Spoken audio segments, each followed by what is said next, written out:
Good evening, everyone. I've given recording privileges to Roger Clark, and also to Stefan.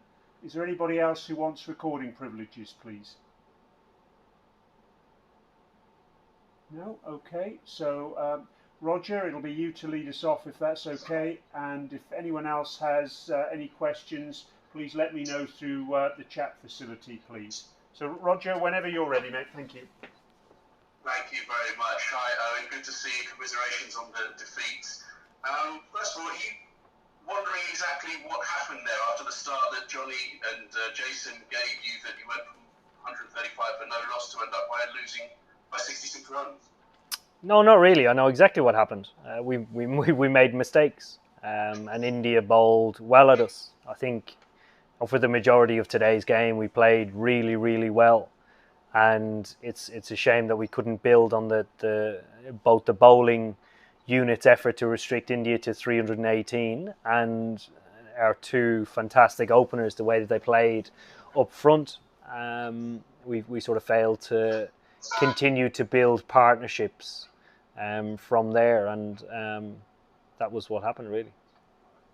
What can you put that down to, bearing in mind there were runs obviously there to be made, as the openers showed? What was it about the rest of the top order, the middle order, that weren't able to do as those guys had done already? Yeah, I think so. I think India, hit good lengths. I thought the wicket we played on today was outstanding. It offered a little bit for the seamers and was beautiful if you managed to get yourself in. So when obviously Johnny and Jason established a partnership in the fashion that they did, that's the way that we want to play, and imposed themselves on the game. When other players tried to do that, India held their own and held their lengths really well. And I think that's evident in the way that guys got out. They were all playing attacking, positive options, which is a nice insight into the mindset of guys, the way they play. I think if we were all getting out, sort of prodding or playing defensively, it'd be a bigger issue. Can I ask about your injury? You looked like a cut hand in the field. You came out to bat. Is it something that you were able to play with comfortably? We're going to wait 48 hours and see how it is. I split my webbing, and obviously Sam had a knock on his collarbone, so we're going to wait a while and then give them obviously as much time as needed to hopefully be available for Friday. The chance that you might not be available, you yourself and Sam? I think two different instances. Obviously, when you have a split webbing, fielding is a concern, and with Sam obviously landing while he's fielding and being able to play the shots that he does and throw. Oh, sorry, it's his left side, so it's not throwing. Just fine. Oh, sorry, carry on. No, go for it. Yeah, just finally from me, looking ahead to the next couple of games, can you envisage, aside from the injuries, many more changes to the team? Yeah, absolutely. We're going to try and give the majority of the players within the squad an opportunity to play. 50 over cricket for us has been the vehicle to grow our squad and to try and improve beyond our best 11 players on the field. So there will be opportunities for guys coming in. Thanks a lot. All the best. Cheers. Thank you, Roger. Stefan, please. Hello, Owen. After that great start, you were looking for a contribution from sort of the middle and the lower order, some guys who haven't had a lot of batting recently. Was that a detrimental effect, some of that rustiness? No, I don't think we could have asked for better conditions if we're looking to get runs. So certainly when it comes to myself, the wicket that we played on, yes, maybe tough starting on it, but once you get yourself in and get past that stage, you couldn't ask for a better ground to go and bat and find some form and get some balls and runs under your belt. Obviously you went off, I think it was in the 41st over, and India had a strong finish to their innings. I don't know how much you were able to see if you were getting stitched up at that time or anything like that, but what did you make of it? Do you think almost that England lost their way a little bit at that point? No, I don't think so. I think like the ground we're playing at is, it's a really good batting wicket if you get yourself in, and the boundaries are not that big. So to hold India at bay for that long, I think was a fantastic job from our bowlers. Ben Ben Stokes was promoted to number 3. He had an impact with the ball. You talked before this game about how good it was to have him back playing one day internationals. What did you make of his day? Yep, pretty good. He contributed where possible. Obviously, moving up to number 3 is something that he's done for a short period of time, a long time ago. But Ben is more than capable of fulfilling that role. He's one of our best batters in all formats. So yeah. And similarly, Moeen Ali, he hasn't played a lot of cricket, and it looked maybe like he was someone who, going well, he maybe even got you over the line at one point. Yeah, I think one of the biggest or the strongest points about our batting lineup is that Moeen comes in at 7, Sam Curran at 8, and our top 7 batters have all scored pretty quick international hundreds. So it's less than 60 balls in majority of the cases. So it's a nice position to be in, but obviously we want to make it count as well. Thanks, Eoin. Cheers, thank you. Dave Charlesworth, please. Hi, Eoin. Does what happened in the batting maybe emphasise the importance of Joe Root at 3 in the order? I suppose not that it was particularly needed, because obviously you know how important Joe is. Yeah, Joe's world class, particularly in that number 3 spot for us. His role is such an important one for us, and obviously him missing out does leave a big hole.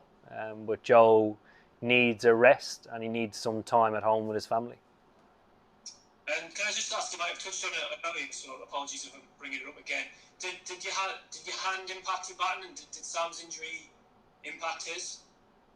Sorry, can you say that again? I missed that bit. Impact what? Sorry, did your hand injury, did it impact your batting, and did Sam's injury, did it impact his? I haven't spoken with Sam about his batting, so I don't know in his instance. In mine, it's never going to be at 100%, but it's not that I can't hold a bat. Thanks. Chris Stocks, please. Hi, Eoin. Obviously a tough defeat today, but do you guys feel like you can get back into the series and win it from here, despite disappointment? Yeah, absolutely. I really think we're a dangerous side to play against, particularly the way that we went about our business for the majority of today's game. I think if we'd have played really well and been on top form, we'd have chased that total down in no time. But that wasn't meant to be. India are a tough side to beat. They're one of the best sides in the world majority of the time. So given, we always compared them to a side like Australia that are very consistent when it comes to their white ball cricket. So it's always a tough challenge playing against them. And you need to win at least one of these final 2 games to hang on to that number 1 ranking. How fiercely do you guard that, and how proud are you of that status? We don't fiercely guard. We actually don't guard it at all. It's not something that we talk about in the change room.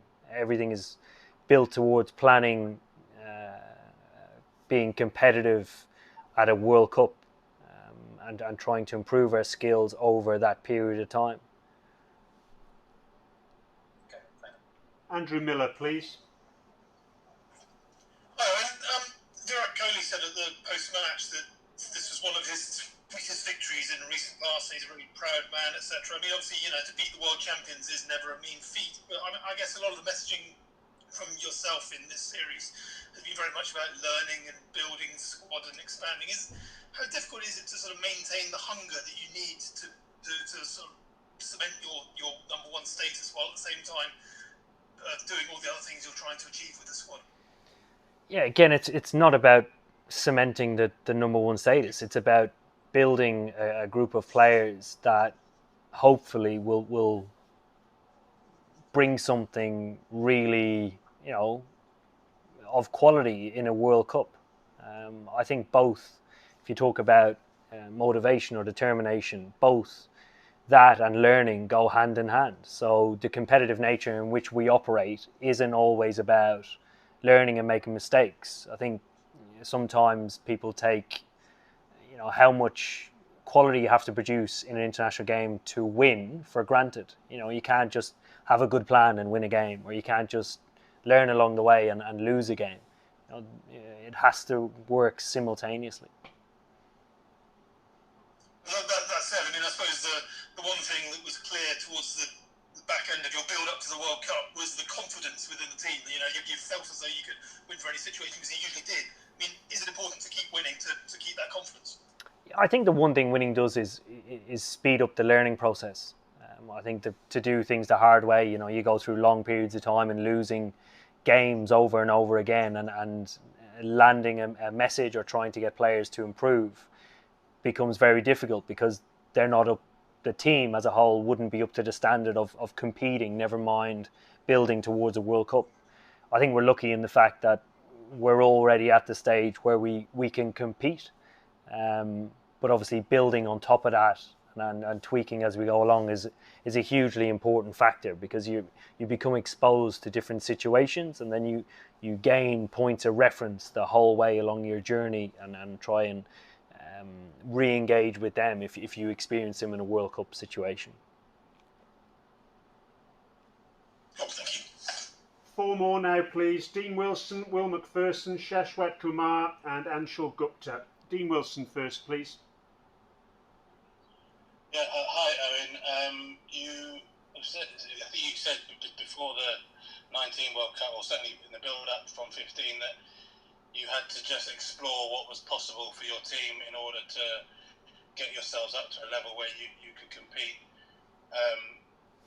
Where do you think that the team actually have to go in order to make whatever changes are necessary to make that improvement for the next World Cup? Because you keep saying that the game moves forward, the game keeps changing, it keeps getting better. Where is it that you think your team needs to push next?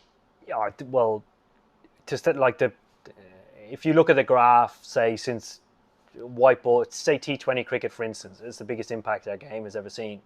The numbers in T20 cricket and 50 over cricket have always consistently become more and more when setting totals or chasing totals, and that's part of the natural evolution of the game, and I think that continues to get or to increase the whole time. And in order to be a part of that trend, or to be up with that trend, you need to be pushing yourself. I think if you play within yourself and are happy and content with a certain game plan that exists right now, that isn't up for negotiation in changing along the way, I think that creates a problem.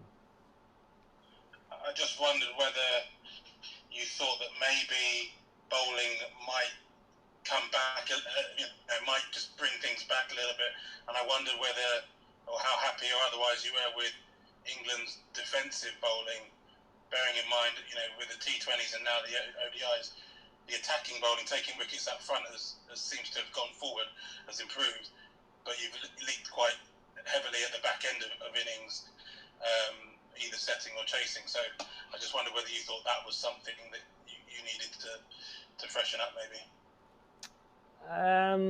It's definitely an area of improvement in the T20 format, but I can't fault the guys today. I thought they were brilliant. They did exactly what was expected on a wicket, like today, and again chasing 318 at the halfway stage. Even before the game, I'd have taken 318. Okay. Will McPherson, please. Hi, Owen. Just on a similar note about the bowling, one of the few players who kind of definitively moved on from since the 2019 World Cup is Liam Plunkett. He was sort of famed for his impact in the middle overs and kind of coming up with big wickets. Today, that happened. Mark Wood, I think, took a couple. Ben Stokes took a couple. How do you see your options inside and outside the squad in that role that Liam did so well at the 2019 World Cup? Yeah, I think it's whatever way you can create opportunity, whether it's really good accuracy on a length with a good bouncer, or it's going to be variations or spin. I think only time will tell. I think looking at different options outside of our group can also help, and I think tournaments like the 100, where guys are being put under pressure the whole time, possibly playing on hybrid pitches,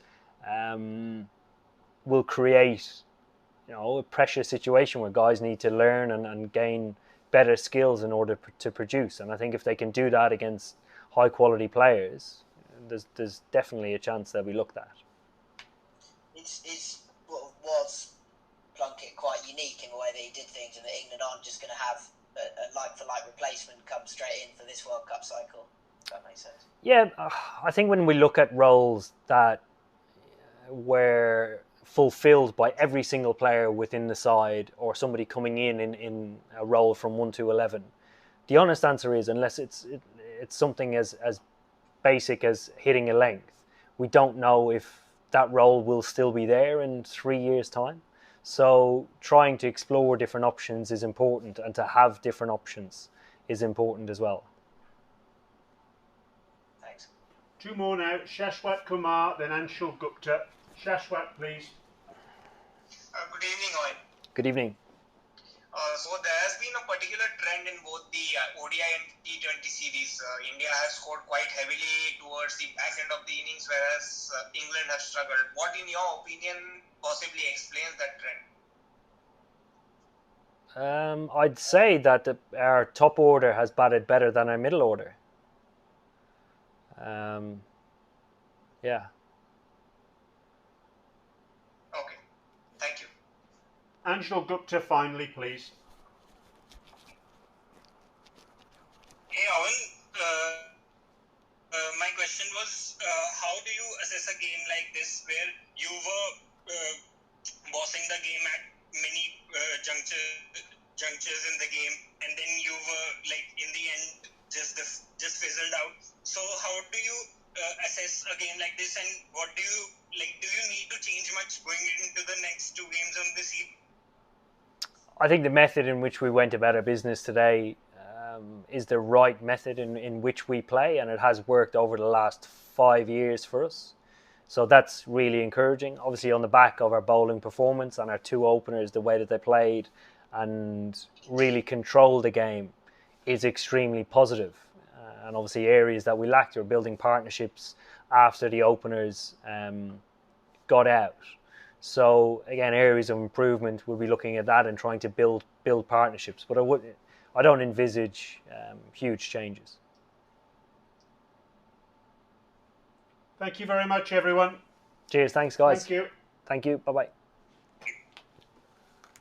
Thanks, Marcus.